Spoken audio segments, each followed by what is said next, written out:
All right, Super Bowl 57 is set, and it's one that will offer no shortage of storylines. I'm sure we're going to hear about the Kelsey brothers being brothers every day for the next 14 days. I cannot wait for that. Top of the morning, folks. Welcome to The Sweat, presented by DraftKings. Alongside Jesse Cofield, I'm Emerson Lancia. Let's go. Yeah, coming up, who to build your NBA lineups around this evening. The PGA Tour returns to Pebble Beach. Yes. And a betting approach to consider on just a one-game NHL slate. Disgusting. Teeny tiny. But we have 55 minutes to fill, so we will talk about it. Gentlemen, one methodical blowout. Jeff Ulrich, Pierce Dietrich. We had one tied with 8 seconds left, instant classic. Colossal officiating blunders. The NFL delivers again, so let's overreact to what went down around NFL Conference Championship weekend, shall we? Okay, Ulrich, let's go. Philadelphia powerbomb San Francisco because the Eagles are an astounding football team, yes, and because the 49ers lost 2 quarterbacks. Both things can be true. That's not an overreaction, is it? No, it's definitely not an overreaction to call like the Eagles a good team. I don't think that's an overreaction at all. Where I do think that, something that gets lost in this and that may get brushed under the rug is that Kyle Shanahan just made a lot of mistakes in that game in terms of game management, in terms of being prepared, in terms of just having some kind of backup plan where when his team was down, you adjust the game plan. I mean, I understand that players get hurt and stuff like that, but like when you're down that much, you need to take some kind of chances. You can't just run the ball. And there's also a lot of other game management mistakes that were made by San Francisco in that game. So yeah, absolutely. It's disappointing. We want to see best on best. We want to see San Francisco with their best, but there definitely seemed to be a pretty big gap here in terms of just preparation for this game and game management. And I think that is something that, again, with all these quarterback injuries, is going to get swept under the rug. Shan had opportunities to challenge, which we're going to talk about here. He had opportunities to change the game plan and just make something interesting happen. He didn't take any of those chances. And, as a result, this game was absolutely done by the first quarter. Pierce, this game is going to be about Purdy's injury, a gift reception, the 49ers' self-inflicted wounds. But give me a player who deserves more credit for this Eagles win. How about the entire Eagles team deserves the credit for this win and every win throughout the season? Let's put some respect on Philly's name. This is not a good team. This is a great team. And if they go into the Super Bowl and win by double digits, this is going to be one of those all-time teams that we talk about. We might be talking about this team for seasons down the road. I don't see this team getting any worse next year or the year after that. They're on the basically the precipice of a dynasty, and yet here we are talking about a third-string quarterback getting injured or Kyle Shanahan being Kyle Shanahan. He's a conservative coach. They love to run the ball. They're going to do what they do. I mean, it's crazy to expect. They didn't even go crazy with the third-string quarterback. They definitely never unleashed Jimmy Garoppolo. Why are they going to unleash the fourth-string quarterback against, one of the best pass defenses in football? Even if Purdy plays, Philly still scored 31 points. Purdy doesn't play defense. That's a lot of points for Purdy to score against the best defense in football. I think we're blowing it out of proportion, losing Purdy and some of the play calls going against them. And the Eagles are just clearly the better team. That's it. Okay, fair enough, Pierce. But Emerson did mention the gift reception. We kind of been talking about that. Officials completely blew a pivotal first quarter call, ruling a completion on that one-handed 29-yard catch by Devonta Smith on a 4th and 3, set up the Eagles' first touchdown. I know, Pierce, what you're saying, does San Francisco even put up enough points in this game? But, who do you think deserves more blame for that situation? Kyle Shanahan and his replay advisors for not challenging, or, the refs? I just don't think it matters. It wasn't a touchdown pass. San Francisco had the opportunity after that to get off the field. They didn't get off the field. You look at Kansas City versus Cincinnati. Cincinnati driving at the end of the half, hit some big plays, got a favorable pass interference call. Guess what? Kansas City held the Bengals in the red zone or at the goal line to a field goal. San Francisco, this supposedly vaunted defense, couldn't get off the field, couldn't stop the run. I don't really want to hear about it. I get it. I can defend Shanahan saying, hey, maybe he was saving the challenge for later in the game. Maybe he didn't believe this was a big pivotal moment. I understand that argument. I also just don't really feel like burying the officials. We could challenge everything, add more instant replay, and we're just going to make these games last longer. I think I'm of the persuasion that let's just get rid of replay altogether so we can stop having this conversation, and just accept that refs are fallible. They're going to make mistakes, and we can just deal with it and move on. Or we can go the tennis route and basically create computer-based algorithms that are going to tell us whether a ball was caught or not. They could do that. But I think the easiest is just let's get rid of replay altogether. Jeff, you're on the other side of this, right? I mean, you think this is sort of the beginning of Kyle Shanahan's questionable coaching during this game. Yeah, let's get ChatGPT in there to ref the games. Look, yeah, I mean, I actually agree with some of what Pierce said, but I do think it was a very pivotal play. And again, I think this speaks more, where I agree with Pierce is, yeah, you have to accept that the referees they're human. Like, they're not AI, and they're going to make mistakes, and that is part of the game. But also part of the game is that the coaches have challenge flags. And this is where I disagree with Pierce. That was a very pivotal play. 4th and 3, you get the Eagles off the field, and you make them feel maybe a little bit stupid for taking that big a shot on 4th and 3. Yeah, you throw the flag, Kyle Shanahan. Your team was already on the road. You can't let them convert a 30-plus yard pass on 4th and 3 without challenging it. What a terrible coaching decision. And as far as fixing replay goes, what I would do is I would put more onus on the head coaches. This is where I like it because it gives teams with good head coaches an edge. If you give teams extra flags to throw the replay at, it's more, it gives the teams who know how to throw them and when to throw them a bigger advantage. I want that. I want sharp teams to get rewarded. The Eagles are a way sharper team when it comes to this stuff. And they got rewarded in that game because they went up, they snapped the ball quick. Kyle Shanahan was sitting there probably planning his next 10 run plays, and he didn't throw the flag. So, no, I think the system is actually fine. I just think that coaches need to be sharper about it, and the sharper coaches will get rewarded down the road. Jeff, Eagles can't play the underdog card as of right now like they did years ago with their boy Nick Foles under center because they're 2-point favorites against Kansas City in the Super Bowl. But since we're overreacting right now, what's your biggest concern for Philly the rest of the way? I think they can play the underdog card because I think a lot of people on shows like ours are going to be sitting here saying, well, Philly hasn't played anyone. Oh, it was such an easy road. Oh, they got to play Daniel Jones. Dude, this team was without Jalen Hurts for multiple weeks. Jalen Hurts had to come back from injury. They also just started the season without a loss. I mean, no, as far as adversity goes, they've faced as much adversity as any team in the league this year. They're just really good, as Pierce alluded to. Again, this is something we definitely agree about. And I think that, again, they can play the underdog card this week. I have no concerns about Philly. I really don't. My concern is just that they're, maybe a little bit inexperienced and they don't have a ton of veterans to lean on. I guess that's something you could poke holes in. Other than that, this team is healthy. This team is ready to go. And I think this team is absolutely going to win this week. We'll get to that more in a sec. But, I think Philly is as way more upside. I think they have the potential to, as Pierce said as well, win this game by a lot. They have a fierce defensive line and a fantastic secondary and just a dynamic offensive attack. There's really nothing that worries me here about Philly except perhaps a little bit of stage fright. All right, what's Philadelphia's weakness right now, Pierce? They don't have one. I mean, look, this is not a surprise. You can rewind the tapes to the beginning of the season, and we were making predictions on which team would stay undefeated the longest, and the entire panel agreed it was going to be the Eagles. They have completely lived up to expectations. They've exceeded expectations. Sure, I guess you could argue hey, we would like to see them face some adversity in the playoffs, but that's not really necessary. The Rams didn't really face any adversity last year. Really, if you want to go through adversity, you want to do that during the season so you can build on it and improve. It's kind of late in the game to do that. And another thing with, facing a challenge, a lot of times those challenges are self-inflicted. Philly's not making mistakes. They have the personnel. The personnel are absolutely executing every single play. And as Jeff mentioned, this is a really dynamic offense. I mean, they didn't even really need their receivers.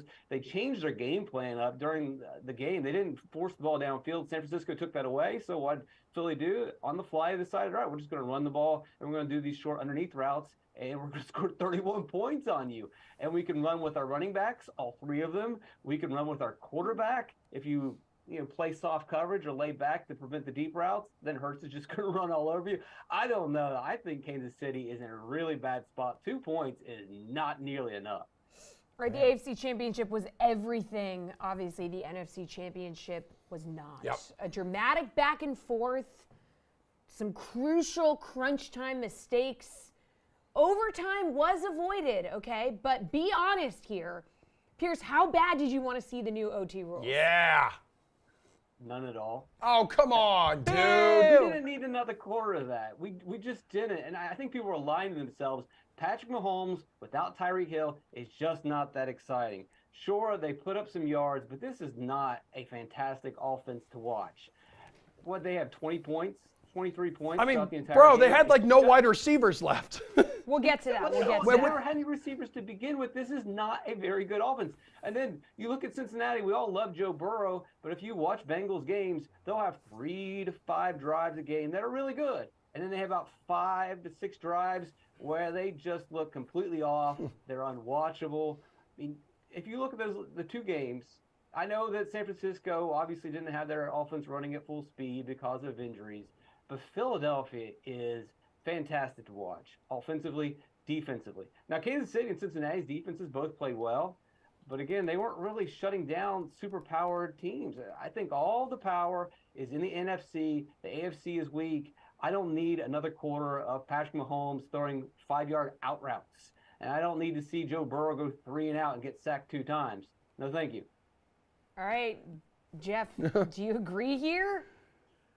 Actually, I kind of do. Oh. Yeah, I do. Oh. I think this game was a little bit overblown. I think we're overblowing it, saying it's a classic. It really wasn't that good. I mean, Joe Burrow definitely bringing back the Bengals again. That's fun to watch. But to get to that point, what did we have to see? The first half wasn't exciting. It was just a bunch of field goals. So, yeah, I like the fact that the Bengals kept coming back. And I think that does say something about Kansas City, where once they get out of their scripted offense and their game script to start the game, they're very vulnerable. But, again, Cincinnati, very, very resilient team. That's always fun to watch. And I don't like the way it ended, like most people, but I really didn't need another quarter of this, to be honest. I would have preferred if it had just been one, like, the Bengals driving down, kicking a field goal or something without a penalty, but that's not what we got. Again, we talked about the refs, and they are humans, and this is the way the NFL wants it called. So when you touch someone, especially a quarterback that's a star in this league, and he goes out of bounds, that's how a game's going to end. So it was an okay game. It was definitely better than the San Francisco game, but it wasn't what I would call an instant classic. Well, after giving up 4 sacks in the first, 18 minutes of the game here, sometime around the second quarter, Cincinnati's patchwork offensive line found its footing, and soon afterwards, Mahomes started showing the effects of last week's injury. So, Jeff, when did Cincinnati's luck run out, and why was it Joseph Asai's late hit on Mahomes? I don't really think their luck ran out necessarily. This is just how Cincinnati's been playing all season. They're just very good at coming back, and they're very good at overcoming like their own weaknesses. Yeah, they take sacks, but it doesn't lead to like back-breaking, like turnover, touchdowns or anything. They take the sack, they punt, their defense plays well, and their offense finally gets it going because they have big play wide receivers. So yeah, the O-line isn't perfect, but the Chiefs' D-line is also very good. It's a strength of that team. I think that was the bigger issue for the Bengals. They were just playing a better D-line. Buffalo could not get pressure in that last game, and Cincinnati was just kind of able to do whatever they want.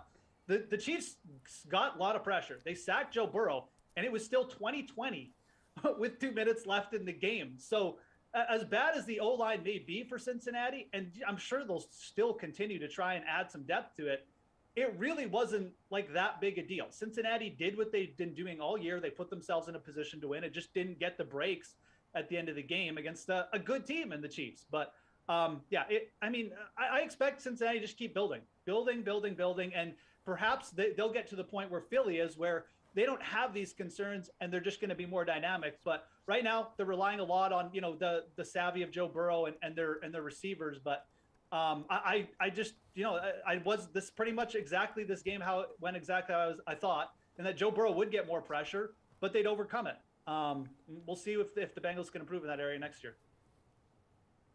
All right. Hard to ignore the injuries piling up for Kansas City, especially at wide receiver. We talked about this earlier. Yeah. How much trouble could the Chiefs be in here, Pierce, or is like a healthy Patrick Mahomes all they need? They're in big trouble. And even with a healthy Patrick Mahomes, this offense is just really not that good. Yeah, they put up a bunch of raw stats, and Mahomes threw for 5,200 yards and led the league. But they also, according to Football Outsiders, had one of the easiest schedules. He can be healthy. It's still not going to change the game plan. They don't have a guy that can really stretch the field. MVS is not a receiver that is going to strike fear to anyone's eyes, especially not the Philadelphia defense. Philadelphia is going to have absolutely no problem shutting down this team. Maybe Kelsey goes off for 10 catches and 100 yards, but that's not going to win the game. I just don't see how they're going to be able to compete at all. Philly is just by far the better team. Kansas City can get healthy. I mean, another thing is you look at intended air yards. Although Mahomes led the league in passing yards, in terms of intended air yards, he's outside of the top 20. This is an extreme West Coast offense. It is very one-dimensional. The running game is not really there. You're going to give Philadelphia, one of the best defenses in football, 2 weeks to prepare against Mahomes, even if he's healthy. I just don't see Kansas City having a shot. I think you need to get in now on Eagles in 2. I think this thing's going much higher. I mean, Pierce, how can a team in like top 3, 4, or 5 in total yards, passing yards, I think tops in scoring offense, how can a team like that not be a good offense? Look, so just trust your eyes. I get it. I understand on the page, you've 17 games, you've got Kansas City with a soft schedule, but just compare this offense to the offense they had last year with Tyreek Hill. Yeah. Which one? It's not even close. Hill, Kelsey, Mahomes moving around, much more dynamic. Look at the receivers. You mentioned yourself. Juju Smith-Schuster. Are we really worried about him? MVS, Sky Moore. The list goes on. This is not an offense that should strike. Look, how many points did they score against the Bengals at home yesterday? Really not blowing people out. They're not winning in convincing fashion. I mean, you don't have to go back a couple weeks to see them winning in overtime against the Texans. This is not – look, you can like the stats all you want, but I just say trust your eyes. Yeah, I think especially if they would have scored touchdowns those first couple drives, didn't have to settle for field goals. I mean, it could have been totally different there. Mm-hmm. Jeff, what do you think? I think that, again, where a lot of the Chiefs' advantage is going to lie, and where it's been all season, is just having Andy Reid as coach and being able to script up. The Chiefs are great at getting out in front, but so are the Eagles. So they're one path to perhaps rattling the Eagles here is just Andy Reid just dialing up some crazily efficient first, second play drives and just getting out to like a 14-0 lead, and maybe just the Eagles come out flat. But that's been a lot of what the Chiefs have done this year already. I mean, again, we can go back. Like they've struggled in weird spots, and it's not that they've lost all the games, but not putting up a ton of points. Been a more conservative team. Actually, been relying more on their defense as well, like to get them pressure, big plays as well. You remember back to that Chargers game early in the year where they were on the verge of losing, and their defense came up with a 99-yard touchdown. So, I think that one area, again, maybe for the Chiefs that could be an out would be their defense, just making plays. But again, pretty much in line with Pierce here with what I'm seeing. This offense is going to be in trouble if they don't get off to a fast start, because there's no way that it's MVS. He's not going to have 2 good games in a row anyways, but there's no way that these receivers, this offense is going to be able to come back against Philly. All right, Jeff, Eagles are currently favored by 2 points. This line moved quite a bit when it hit the betting board. What's your early lean here? My early lean is, again, we're in lockstep today, but you better get in on the Eagles soon. When you see this type of line movement too in a game, like you think, oh, well, everyone's like, it's public money, I need to go against that. That's not really what's happening here. This is everyone trying to get in on what everyone perceived was a bad number, or like a really good number for the bad for the books, good for the people betting it on the Eagles. And I think that you're going to see more of the public start to realize that perhaps as the week goes on. And, you may see some Kansas City action as well because it's Mahomes and stuff. But my feeling is Eagles being undervalued. And the only reason this line is below 3 is because it's Patrick Mahomes on the other side. All right, Pierce, you're in agreement here? I am in agreement, and buckle up, everybody. You get to hear me talk about Jerick McKinnon for the next 2 weeks. The Jerick McKinnon takes have been ice cold. He has done absolutely nothing. But, hey, guess what? I told you take him at plus 9,000 to win Super Bowl MVP. that bet is still alive. And I think it's healthy. If the Chiefs are able to win this game, it's not going to be because Mahomes dinks and dunks it for, short route after short route. It's going to be because the Chiefs hit some big home run plays. And if you look at this offense, there isn't Tyreek Hill. Travis Kelce's not really hitting big home runs. He might catch passes and have a big game, but a game-changing performance is what you're going to need to beat the Eagles. You look at Kansas City's roster. Who is it? Could be Jerick McKinnon. It's still alive. All right, so 13 more days of this. Awesome. All right, super excited for that. Hopefully you guys can get on different pages moving forward because it's much more entertaining when y'all are on different pages.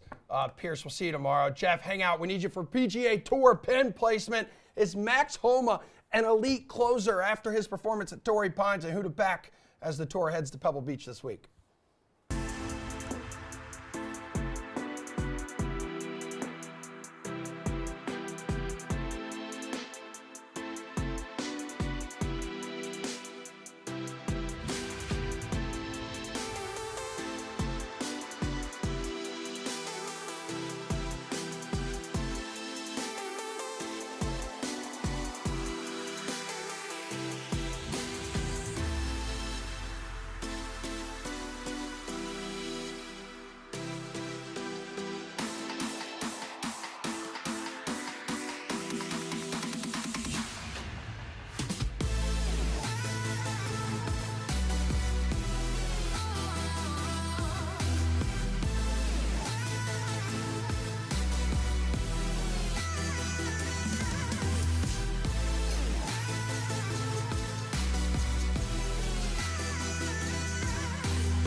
All right, the PGA Tour is going to head 8 hours north from Torrey Pines to Pebble Beach along the beautiful Monterey coastline, right? For this week's AT&T Pebble Beach Pro-Am and those wonderful, wonderful 7-hour rounds of golf. It is incredible. Let's talk about it right now with Jeff Ulrich and the giggling Colin Sherwin of DK Nation. Before we get into this week's event, though, guys, after winning his 6th tournament last 25 months, Jeff, where does Max Homa rank among elite closers on the PGA Tour, dude? I mean, he ranks right up there in terms of just, the ability to close. And I mean, it's not just that Max Homa is winning tournaments, but look at where he's won. Yeah. Quail Hollow, Riviera, and obviously last week at Torrey Pines. These are not Mickey Mouse golf courses. These are not shootout, birdie fest where, you just sank 1 million feet of putts. These are true tests. These are major championship venues. Max Homa, definitely a closer, closing against stronger fields. And again, I bring it back to this, and I mentioned on Twitter, you could still get Max Homa at very reasonable prices for all of the major championships this year. This is a player who's got a ton of self-belief. He's got a complete game, strong off the tee, approaches are dynamite. And again, confident, when his confidence gets going on the greens, he's one of the best putters out there. He truly is. This is a player who's managed to just, bring himself back from there's 5 years ago, this guy was struggling to make cuts on the Korn Ferry Tour. That's how much self-belief Max Homa has in himself to drag him out of that hole to where he is now. I'm telling you, go look at futures for Max Homa in the majors and hit some up, because you will not find these prices at some point. They're gonna drift away. I'm shocked they're still there, some of these prices. Yeah, plus 5,000 to win the Masters right now. Ridiculous. Tony Finau, I like Finau, is plus 3,000. Cantlay is plus 2,300. Homa has won more than all those guys over the past year and a half. It's a little mind-boggling, if I'm going to be honest. Okay.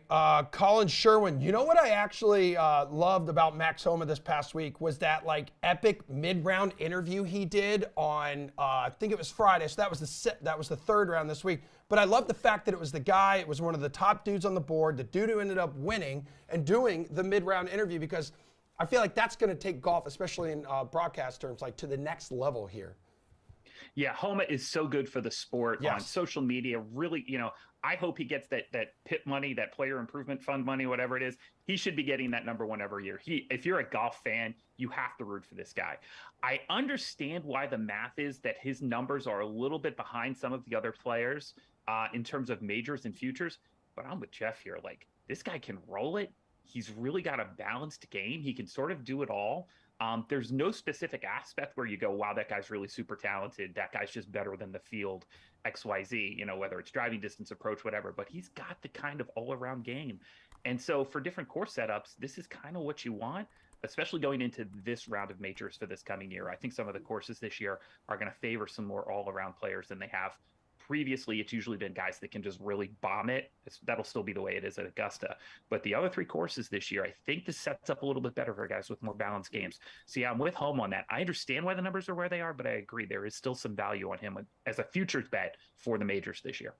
All right, let's get to this week at Pebble Beach. So field lacks star power, right? You only got 7 of the top 50 players in the world playing the 3-course rotation.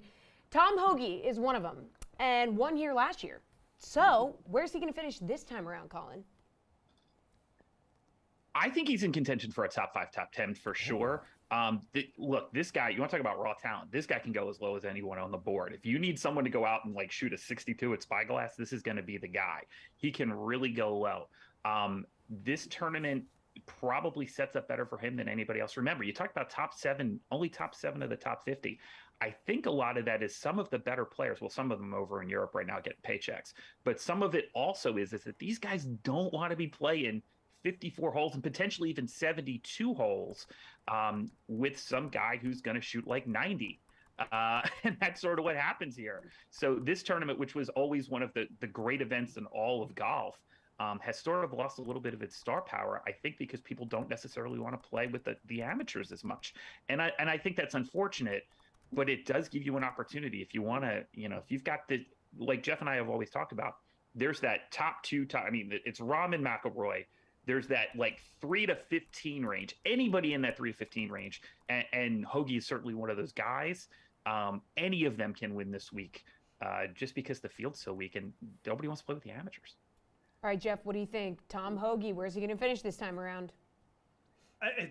Look, he ranks first in strokes gained approach over the last 50 rounds. I'm going to put him for a top 10. I'm not going to call him the winner. He gained 5 strokes putting here last year, and that's really is the only thing that holds Tom Hoge back at this point. His around the green game is also, an issue, and especially on Pebble. If it gets a little bit windier, and when we may see a little bit of wind at points this year, or if his approach game is just a little bit off, he's going to have to scramble a bit, and it is tough around these greens. So I'll put Hoge for a top 10. He's just too good at this point. He's the 29th player in the world, which sounds crazy, but this is, as Colin alluded to, a very talented player. Went super low at the Century in his first start of the year.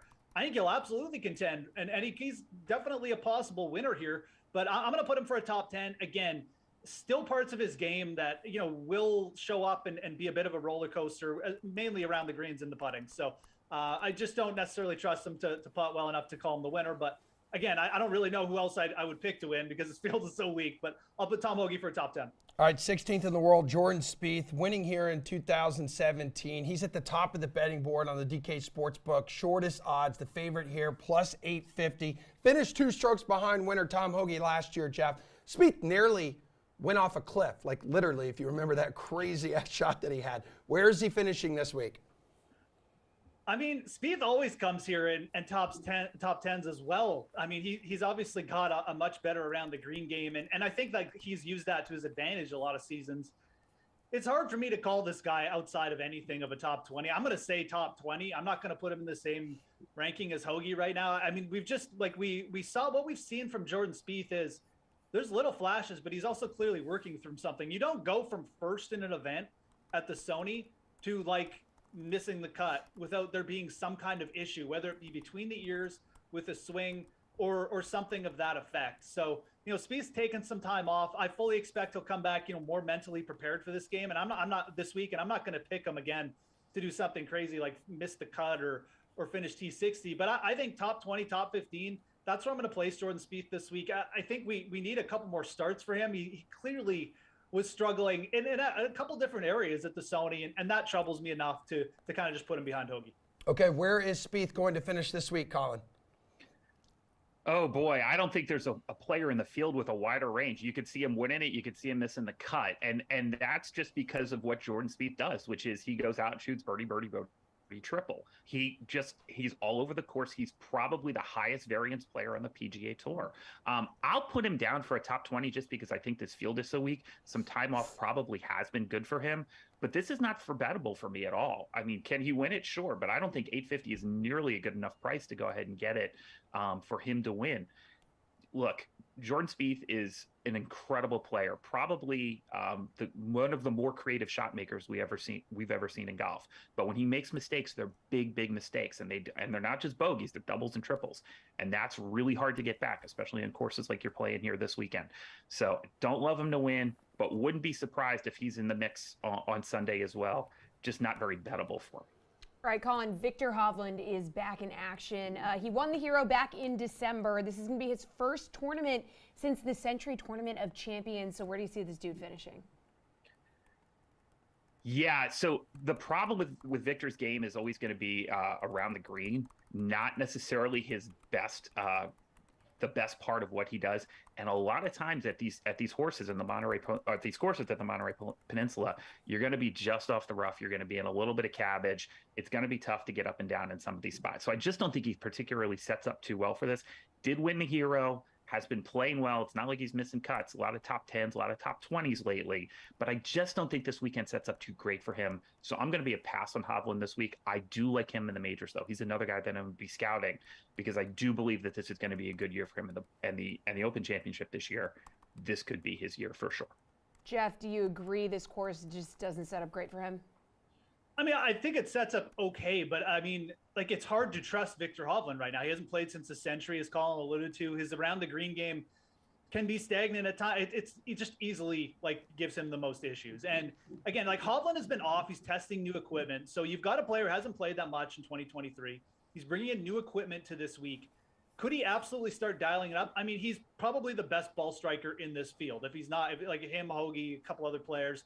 So Hovland could dial it up here and really get himself in contention. But even if he does smash the ball this week, I don't necessarily trust his around the green game enough right now to give him a W. So I think Hovland will come in, and if he gets through the cut, he probably will have a really good Sunday and move up the leaderboard. But I'm going to put him for a top 20. I have a little bit more confidence in him for a top 20 or top 15 than Spieth, just because of what I've seen. And I think Hovland's ball striking is so consistent that that'll get him through. But I'm not going to pick him for a win or anything. He just hasn't played enough. And again, the around the green, without that competitive practice, I'm just not confident enough that it's going to be good enough for him this week. Jeff, Matt Fitzpatrick, second on the board, plus 900 odds here. Had a breakout season last year, back in action for the first time on the peninsula since the Century. Does he have the top 5 in him? Yeah, I mean, he does. Again, it's a little bit weird to get Hovland and Fitzpatrick in here. They haven't played since the Century. That bothers me a little bit. I don't want to pick one of these guys to win necessarily, but in terms of setup, I mean, Matthew Fitzpatrick, great putter, probably the best putter in this field, one of the best on the PGA Tour, much better around the green than a guy like Hovland. And we've seen he's obviously his ball striking improved last year to the point where he won a U.S. Open. So there's not much concerns here. My only concern is just competitive practice, but I feel better at projecting Fitzpatrick for this kind of setup for a top 5. So that's what I'm going to do. I'm going to put him top 5. I won't say winner because, again, all these top players coming in, it almost just feels like some of these guys are just getting in a warm-up start, like Hovland and Fitzpatrick, and we'll probably see a couple of them play really well, but do we trust them enough to just heat up with the putter and around the green after this much competitive rust? I don't know. It worries me enough that I'm just going to say Fitzpatrick top 5, and he's clearly a class, sets up very well for this course as well. Okay, Colin, what do you think here, man? Hasn't played too frequently, but he has been hanging around leaderboards when he has been in a field. You know what? I really like Fitzpatrick this week as like a top 10. If you can get any kind of even money, plus money on Fitzpatrick top 10, I think that's a really, really good look right now. So for me, this course sets up like this is his game. And this guy is somebody who really is consistent, hangs around the top of the leaderboard. This isn't a high variance player like Jordan Spieth. This is a much more consistent golfer.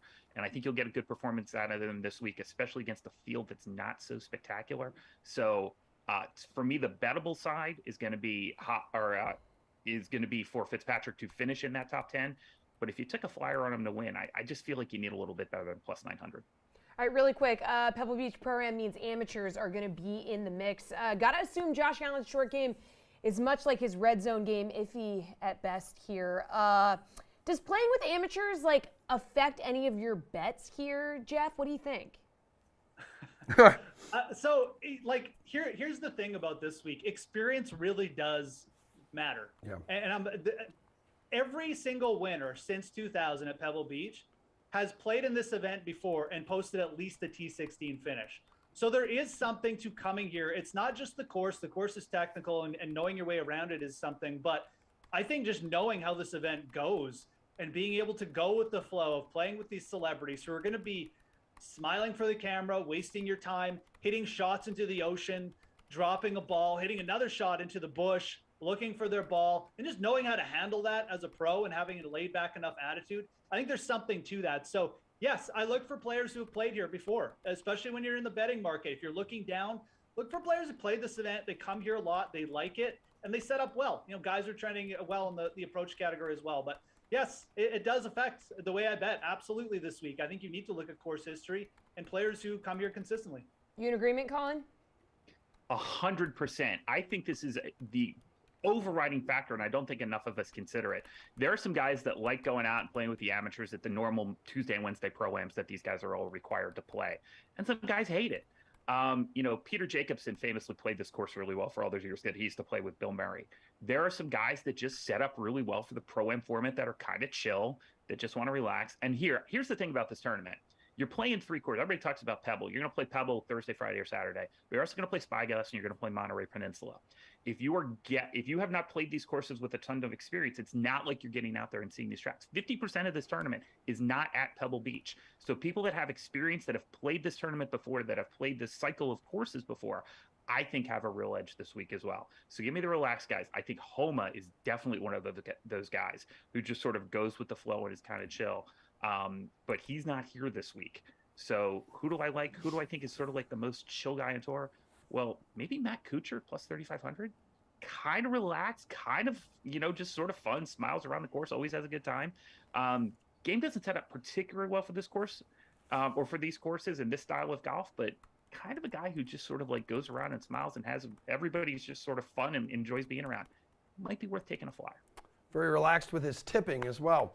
Thank Very, you guys. Unfortunately. Yeah. Both you two enjoy the rest of the day. We'll catch up with you soon. We got to take a quick break. Coming up, Lakers are in Brooklyn tonight to face the Nets.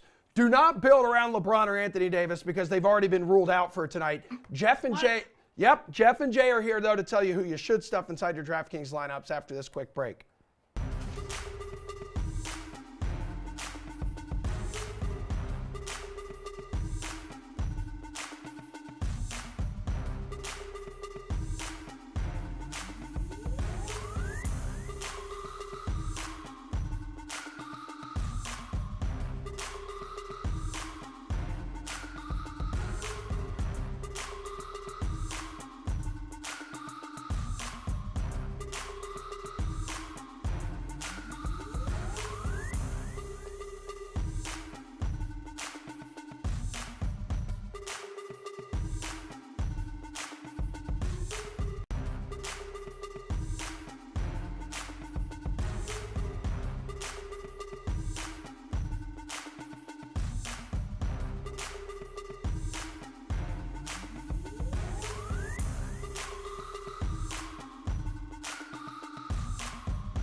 8-game NBA slate coming our way this evening, and we got to figure out how to build those lineups. We don't know, so we are bringing in DraftKings contributor Jeff Pratt and Celtics beat reporter Jay King of The Athletic. Fellas, thank you for being here.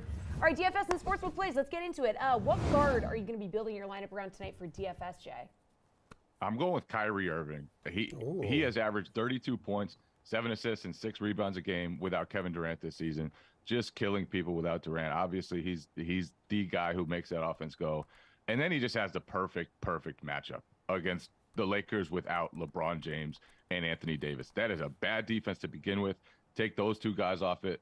Kyrie's going to be able to get wherever he wants. He's going to be able to get whatever shots he wants. He is going to have a huge game against that Lakers team. Jeff, talk to me. Who are you going with? Kyrie was my top pick too. I think there's just so much to like about him this year, or tonight, sorry. First off, LA, they were already pretty horrible defensively against guards. They're ranked 23rd in fantasy points allowed to opposing backcourts. And now, as Jay said, without LeBron or AD, they're going to be rolling the B team out tonight, and the result will likely be even worse. And then with KD out, Kyrie has really settled into that role as Brooklyn's number one. He's thrived over the past few weeks, honestly, racking up 52-plus fantasy points in 6 straight games. He saw a usage rate of 35% or higher in 4 of those contests. As long as this game isn't a complete blowout and Kyrie plays 30-plus minutes, he should be due for a big night. Now, if you want to pivot off of him, I like Shai Gilgeous-Alexander, 51-plus fantasy points in 4 straight games. He's gone for 34 actual points in each of those contests as well. The Warriors, they rank 24th in fantasy points allowed to opposing guards. So between those two guys, you've got some good options. All right, Jeff, take me to forward here, man. Who's going to be at the top of the board, in your opinion, people should consider building around this dude? So I'm actually looking a little bit down the board here, but this is a guy who could be a strong potential return on investment, and that's Jeremy Grant. As the Blazers have continued to drop down the standings in the West, it feels like Grant has really flown under the radar, but he's still averaging 21 and 4 on the year. He's shooting the ball really efficiently, and he's just a very solid offensive player. That being said, he doesn't do much besides score the basketball. So his on-court production doesn't always translate to DFS production, but he is coming off a 46 fantasy point night against the Raptors. Tonight, he's getting the Hawks, who are just a disaster defensively, especially against wings. They give up the 6th most fantasy points allowed to power forwards specifically. So this is a good spot for Grant to stay hot. Okay, Jay, what do you think here, man? I'm going with Anthony Edwards, who is eligible at small forward. He has just been taking the leap lately, and the Timberwolves have gone more and more to him. They're climbing up the Western Conference standings right now, up all the way to 5th after being one of the mockeries of the NBA for a while. And his last 5 games, he has just been absolutely dominant. 34 points, 6 rebounds, and 5 assists per game, almost 2 steals and a block in each of those games. And it's not just that he's super hot. The usage is just way up there. 22 shots per game, 10 3-point attempts per game. They're giving him the ball more and more, allowing him to create and letting him flourish. And I also love the matchup there against a bad Kings defense that can't really stop anyone off the dribble. He is going to be able to create some high quality shots, and a lot of them. I think he's going to have another huge game against a team that he just tore up the other night. Jay, which center is the best player to build your lineup around? Is this a spot where maybe you're going to pay up a little bit? Yeah, so I don't hate Sabonis if Rudy Gobert misses the game. He's questionable right now with a groin issue. Obviously, Sabonis fills up the stat sheet in every way. If Rudy Gobert does play, that's just a bad matchup for him. I would think about Nick Claxton. Nick Claxton has been an absolute monster lately. He's scored 20 points in 5 of his last 6 games. He's had double-doubles in 7 of his last 8 games. He has had 2 blocks in every game since December 26th, which is just outrageous. This guy is just playing. It's weird to say Nick Claxton is doing this, but he's playing dominant basketball. And he, like Kyrie, he has a great matchup against the Lakers defense that will be missing Anthony Davis, that has no interior threat, that is going to be tiny at every single position. I think as long as that game's not a blowout, then Claxton is going to have a really big night. Jeff, what's your strategy with the center position? Jay took the words right out of my mouth. I think Nick Claxton is in a great spot here tonight. And only at 8,100, this is a spot where he could really outproduce his price tag. And I won't talk too much about him because Jay just went in so much on him. But there's so much to like about him tonight. As he said, double-double in 7 of his last 8. 5 of those were 20-point outings. This is the Nick Claxton that Nets fans probably weren't even hoping to see because it was too outlandish when they traded Jared Allen away a couple of years ago, but he's really stepped into that role and found a rhythm as their starting center. If you want to pivot from Nick Claxton, I would look a little bit further down the board to Draymond Green, who's never going to wow you with the skills on the court. I mean, Draymond's been around for so long now. We know what he is, but he's still really solid, and he's always going to be on the floor for a variety of reasons. Golden State's front court depth is a disaster, and he knows how to operate their system. He's scored 40-plus fantasy points in 3 of his last 5 games. At only 6,300, you could be getting a bit of a steal there. Jeff, if you were brave enough to build around a value play this evening, who would it be? I'm going to go to another Warrior. I feel like whenever Kevon Looney plays, I highlight him as a value option, and I'm going to go right back to him tonight. And Looney's not really a guy like Draymond Green who will wow you on the stat sheet, except for the occasional 20 rebound game, which does happen with him. But he is just so consistent. It doesn't matter whether he starts or comes off the bench. You know he's going to see the floor quite a bit because, as I just mentioned, Golden State's front court depth is so thin. Those two guys, him and Draymond, are really the only productive, reliable options. He's played 20-plus minutes in 14 straight games. He's racked up 20-plus fantasy points in 5 straight. An added bonus is that he is playing the Thunder tonight, and OKC is currently rotating between Jalen Williams and Mike Muscala as their starting center. So not great there, all things considered. It's hard not to like Looney as a 5K option tonight. Jay, who sits atop your value play rankings right now?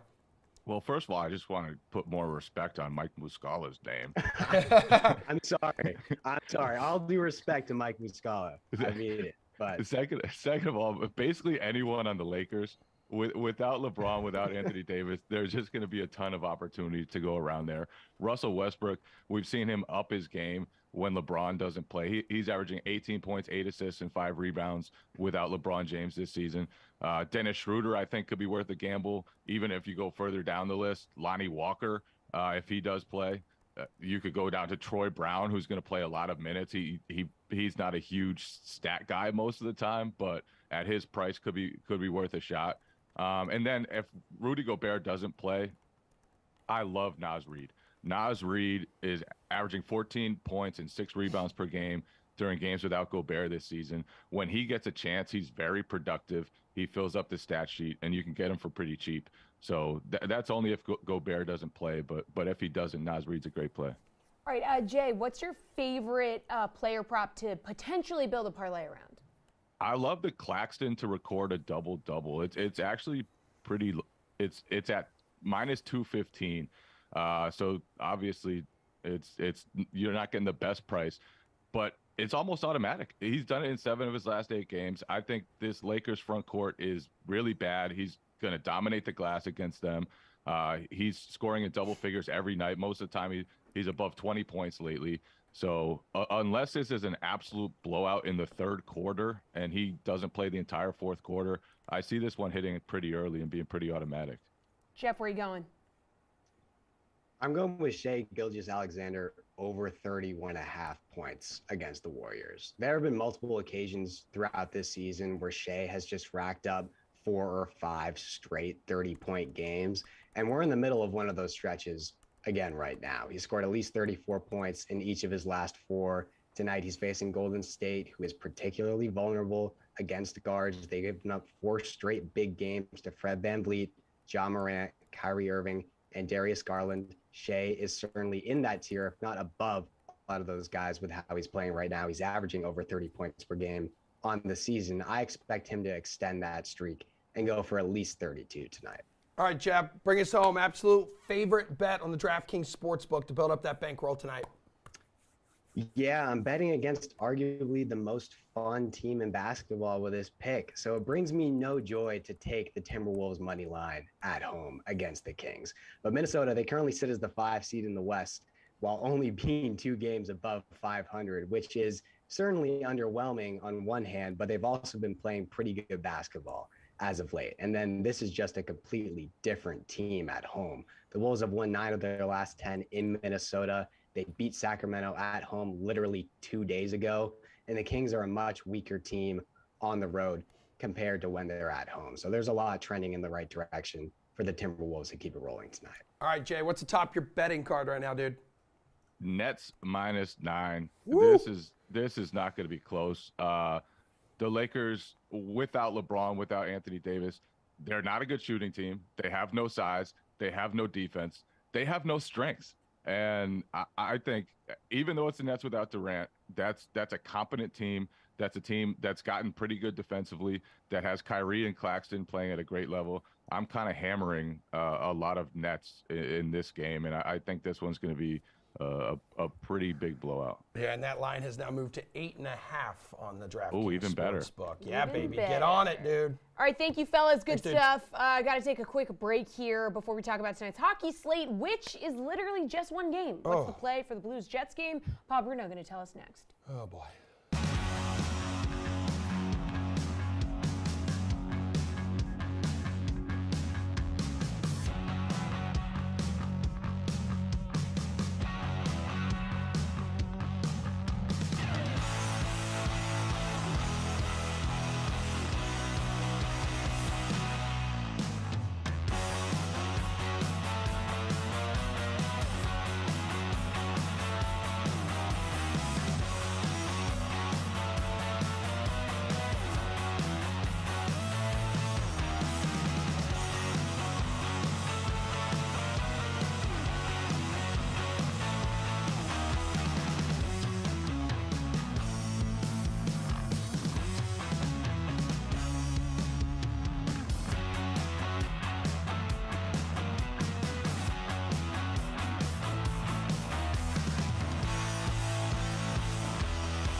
All right, Paul Bruno is here for a little rapid-fire morning skate. DFS and Sportsbook plays one game. St. Louis, Winnipeg, let's go. Who's your captain in the DFS showdown tonight, Paul? Jesse, this is going to be a wide open game, so I'm torn between taking the top sniper on the ice. That'd be Kyle Connor, the most prolific scorer on either side, for $15,000, or Connor Hellebuck as the winning goalie who'll turn aside over 25 shots on goal, keep a lid on the goals against for a solid game score. You can't go wrong either way. All right, which goalie are you leaning towards or staying away from the crease in the showdown? I tip my hand here. I'm going to go to Connor Hellebuck over Binnington. Check these boxes. Who's playing better? Who's got the recent numbers and better numbers year to date? Who's got the home ice advantage? It's 3 check marks in Connor Hellebuck's column. He's the guy easily to pick over Binnington tonight. All right, best value play for the showdown tonight, Paul? Well, there's a top 6 player on the Jets who's really making a name for himself this season. That's Cole Perfetti. He's turning into quite the playmaker on the top line, playing right wing minutes with some of the big boys on the Jets, coming in at only $8,700, Jesse, and that's after compiling 29 points in 46 games. Look what he's done recently, 9 points in his last 11. He's on a heater, and I'm on him tonight. All right, let's go to the DK Sportsbook favorite player prop for the only game on this slate. I'll give you one for each side. Connor is the guy that I like to get a 1.5 points plus 130 is the prop there. He's going to get at least a couple of points this evening. And he's also pouring a lot of shots on goal. So the 3.5 shot prop is at only 105. That tells you it should be an easy win there. So I'm taking both of those bets. And on the other side, Braden Shen has got a prop of 2.5 shots on goal and a plus 145 payoff. He's now the center on the top line and 4 shots on goal, season high, 23 minutes, 16 seconds last game. I think he's going to go easily over that prop this evening. All right, how about your best game bet, Paul? What is it? Well, look, both teams are coming in on losing streaks. The Jets have lost the last 3. Blues have lost the last 4. The Jets are way better defensively and offensively, so I'm taking them on the puck line at plus 125 this evening. All right, that's how you do what you just did, Paul. Good stuff, man. Appreciate it. We'll catch up with you again later this week, likely tomorrow. Thanks, everybody, for watching. That is your show. We're back here in studio, 11 o'clock Eastern time. Enjoy the rest of your Monday. Whoa. See you guys. See you. Are we still on air? Yep.